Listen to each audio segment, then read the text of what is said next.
So I want to talk about working in Hawaii and how hard it can be to have a work-life balance. And if you live in Hawaii and are working, then you probably already know how challenging it can be to work and raise a family and exercise and take care of yourself and still go out and have fun. And this isn't a rant about how hard my life is, but rather a reminder that despite what social media may portray life in Hawaii to be a paradise where no one apparently works and everyone eats out and shops and goes to the beach, people have to work hard in Hawaii, and some work very, very hard here. As I'm getting closer to 40 and entering my prime earning years, I also want to discuss this crossroad that I find myself at, where work and family are now intersecting.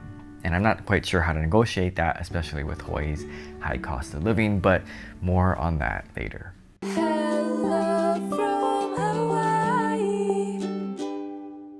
So this is my busy season for work, and for the past 2 months, it's been a grind, like long hours, and my energy levels after work have been really low. And I'm thankful that I only have to work one job in Hawaii, not 2 or 3 jobs like so many others. And to get around this, I used to live with my parents, which helped me save money so that I could buy my own place. And I'm fortunate to be a saver rather than a spender. But I have worked multiple jobs in the past. Once when I was in Oregon, and another time when I was back in Hawaii just for the summer. Now, when I started working in Oregon right after I graduated from college, it was the first time that I started to get tired. And it was mostly because I didn't have any days off. College life was so much easier because the class schedules were spread out and I didn't have to work in college. And that meant weekends off. And I remember there were semesters that I had picked my classes for just Tuesdays and Thursdays, which left me open with 4-day weekends every weekend. Going back to the real world, I experienced stretches when I didn't have a day off. I remember working for at least 30 days straight, and that was between all of my multiple jobs. And during that time, each of my jobs would take a day, or at least part of the day. And because I usually worked in the early shift, it meant that I had to get up early for work, but then sometimes I'd be done by lunch and I wasn't sure what I'd do for the rest of the day. Like when I worked at the zoo, I started before 7 o'clock in the morning and I'd go around the zoo and clean up the kitchens and power wash the sidewalks.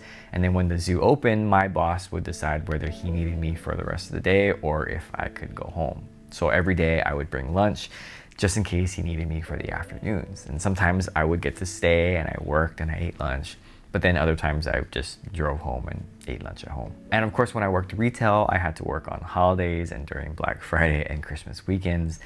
And remember, those were really tough hours. But at the time, I had no family, and so it was just me. It made it a lot easier. But if I had to do that right now, I don't think I could because I have a wife and 2 young sons. But many in Hawaii have to work multiple jobs to make ends meet. The Hawaii Financial Health Pulse report from 2019 found that 23% of employed people in the state have multiple jobs, with 30% of part-time workers having multiple jobs and 20% of full-time workers having multiple jobs. And that's data from 2018. So I can't even imagine what it must be like right now. And if you're just entering the Hawaii workforce or you have limited vocational opportunities here, instead of that one $30 an hour job, you might have to work 3 $10 an hour jobs. And so I think about the sacrifices people make in order to live in Hawaii. And those sacrifices usually involve work and time. Now, obviously, if you're retired or are living off a trust fund, this doesn't really apply to you, but I know that working multiple jobs is a tough way to live. And for some people here, that lifestyle is the result of choices that they made early in life. But for others like me, it was the best that I could do at the time, even with a college education. And I will say that during those seasons when I did work multiple jobs, I didn't feel sorry for myself.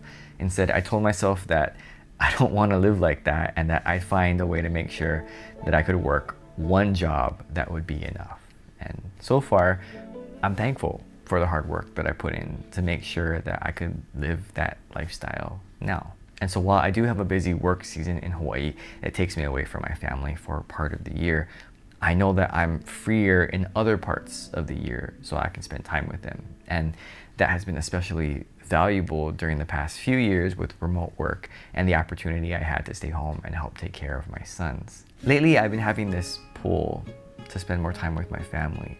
I often hear that one of the biggest regrets people have when they look back on their life is that they wish they had spent more time with their family and less time working. In fact, in the book, The Top 5 Regrets of the Dying, Bonnie Ware talks exactly about that. And as a guy, I have a hard time comprehending this now that I'm in the thick of trying to provide for my family. And I think it's because men generally think that the best way we can express love is by providing and making money. And it makes sense, especially if the guy is driven. Money, in a way, can be used to keep score. Income can be used as a metric, and money can be used to buy things that validate our success. But if a majority of men at the end of their life say that they regret spending time working, I think it's worth noting, because I don't want to make those same mistakes and I don't want to have that regret. So I look at it like this.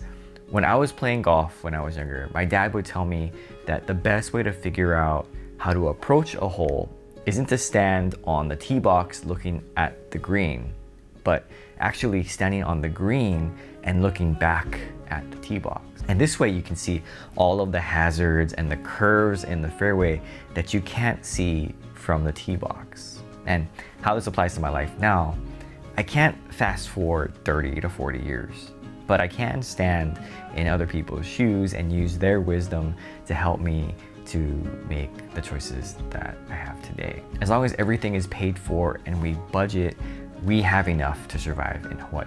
And I think there's a certain line of excess that may see diminishing returns. The website Go Banking Rates estimates that to be happy in Hawaii, one needs to earn about $200,000 a year, or for emotional well-being, earn $111,000. Now, we're not anywhere near Be Happy money, but I do wonder if that Be Happy amount is only considering the income spending power, like what you can actually buy with $200,000 a year and how comfortable your life would be if you had that much money. But it doesn't factor in time away at work that it would take to earn that much money. Because sure, you could be happy earning $200,000 a year, but if you don't have time for your family, how happy are you as a household? I'm also learning that to love my family is not just to bring home the biggest paycheck. It's actually about sacrifice. In Hawaii, we talk a lot about family and ohana and doing what it takes to love them. And in loving our family, the discussion is usually in the context of making more money and providing better than what we had. However, we don't often talk about love and sacrifice together. Love seems to be spoken of as a feeling or an expression of me giving something to someone else. But I found that the purest form of love is sacrifice. And so for me to love my family is to sacrifice for them. And that may mean sacrificing my ambitions or my career aspirations for my family. Maybe I don't rise up the ranks because doing so would mean time away from my family, and that's something that I'm not willing to do at this point in my career, if ever. It may mean not using all of my energy at work so that when I come home, I can be there for my wife and kids instead of retreating to the couch for a drink, even though I don't drink. And sometimes I think about this YouTube channel. I'm sure if I put more time and energy into it, it has a chance to grow bigger. You know, just make more videos, be more social on social media, content. But then I think maybe this is just a hobby and that one day I'll stop making videos. And I'd hate to look back and regret all of the time that I spent on videos when I could have spent more time with my kids, especially when they're really young at this age. You know, I feel like I only have maybe 5 or 10 years with them. And after that, they're not gonna wanna spend time with me. So I need to be available while they still want to spend time with me. And of course, be available even when they don't. And the best example of this I had was growing up here in Hawaii. My dad always made time for us. When his colleagues and peers were probably off advancing their careers, my dad picked us up from school and took us to practice or took us home. On the weekends, he didn't go out and do his hobbies. He stayed at home to watch us or took us to do our hobbies and sport activities. Looking back, my dad was always around, and that's what made him a good dad.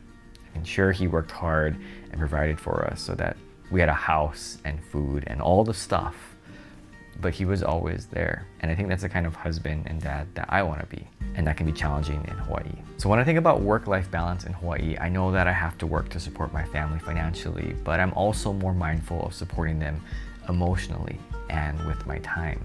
My dad used to always say that you can always make more money, but you can't make more time. And so I hope that if you're working in Hawaii and finding yourself maxed out on energy and time, that you try to make time for those you love, especially if you have young kids. As I near the age of 40, I'm making more money than I ever thought I would. Granted, with the cost of living, it's not all that great, but still, it's more than I ever thought I would earn. You know, we have a place to live, and although we need a bigger place as our family is getting bigger, at least we have housing security and are together as a family.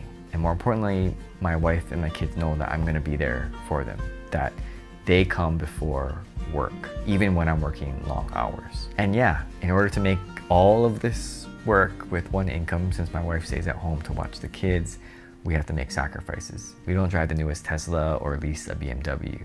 I drive a 20-year-old car. We don't take exotic trips or eat out all the time.